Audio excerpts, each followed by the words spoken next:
Një lajm I bukur ka ardhur nga familja e ish kryetarit të Kuvendit të Kosovës Jakub Krasniqi. Vajza e tij çlirimtarja I ka dhënë fund beqarisë duke u fejuar me partnerin e saj Ronin. Lajmin e ka bërë publik Altin Krasniqi përmes një postimi emocionues në Facebook, ku ndau me ndjekësit një nga momentet më të rëndësishme për familjen e tyre.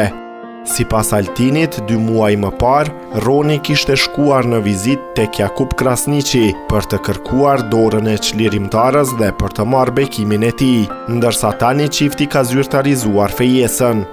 2 muaj më parë, Roni ishte në vizitë te babi për të kërkuar dorën e çlirimtarës dhe bekimin e tij. Sot edhe zyrtarisht, çlirimtarja dhe Roni janë të fejuar, ka shkruar ai. I kaluam këto 6 vite mes dhimbjes dhe gëzimit. Dhimbje për mungesën e babit, por her pas here arritëm që t'i dërgonim çaste lumturie me të arriturat tona profesionale dhe familjare, u shpreh ndër të tjera. Shton se shpreson që kjo të jetë hera e fundit, që familja detyrohet t'i ndaj momentet e lumtura mes 2 shteteve, duke uruar kthimin e Jakub Krasniqit dhe bashkëluftëtarëve të tij në Kosovë.